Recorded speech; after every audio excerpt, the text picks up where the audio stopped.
ఈరోజు మనం దర్భలతో పవిత్రం ఎలా చేయాలో చూద్దాం. ముందుగా దర్భలను నీటిలో తడుపుకొని సౌలభ్యంగా చేసుకోవాలి. అలాగే 2 దర్భలను తీసుకొని ఈ దర్భలకి ఈ కొసలు చాలా ముఖ్యం. ఈ 2 కొసలని సమానంగా వచ్చేటట్టు చూసుకొని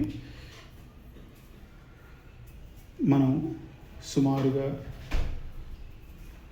చూసుకొని కొలుచుకొని ఈ ఎక్కడైతే కోస్తామో అది గోళ్ళతో కొయ్యకూడదు అన్నమాట. అందువల్ల ఇటువంటి దానికి ఏదైనా పెట్టుకొని మనం వాటిని కోసుకోవాలన్నమాట.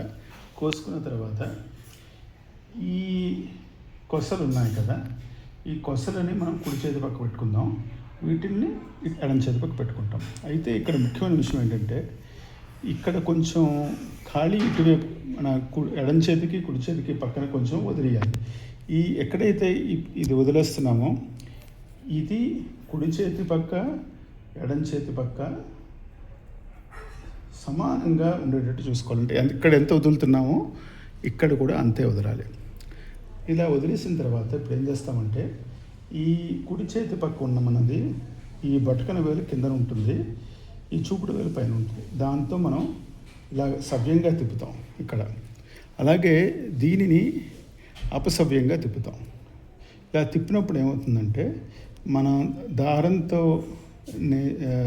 ఒక మన వస్త్రాన్ని కానీ ఎలాగైతే చేస్తామో అలాగ బాగా వస్తుంది. ఇలా వచ్చిన తర్వాత అప్పుడు ఇలా చేసుకున్న తర్వాత ఇప్పుడు ఏం చేయాలంటే మనం ఈ 2 వేళ్ళలు ఇక్కడ ఉన్నాయి కదా, ఇక్కడ ఎంత వదిలేసామో ఆ 2 వేళ్ళని రెండింటిని ఇలా దగ్గర తెచ్చుకొని ఎడం చేతి పక్కకి ఇలా మార్చుకుంటాం. ఇక్కడ మనకు ఇలా సమానంగా ఉండాలి.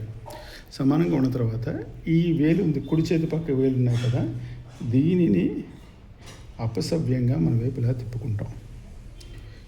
ఇలా తిప్పుకొని దీనిని ఇలా చేసుకుంటాం. చేసుకున్న తర్వాత ఇప్పుడు ఏం చేయాలంటే ఇలా వచ్చింది కదా, వచ్చిన తర్వాత ఇప్పుడు ఈ కుడి చేతి చూపుడు వేలు ఉంది కదా, దాన్ని ఇక్కడి నుంచి కొంచెం దూరంలో ఇలా పెట్టుకుందాం. పెట్టుకొని ఒక సవ్యంగా ఒక చుట్టు చుడదాం. చుట్టిన తర్వాత ఇక్కడ కొంచెం ఖాళీ వదిలేసుకుంటే మనకు సౌలభ్యంగా ఉంటుంది. ఇక్కడ దగ్గరగా పెట్టుకోకూడదు.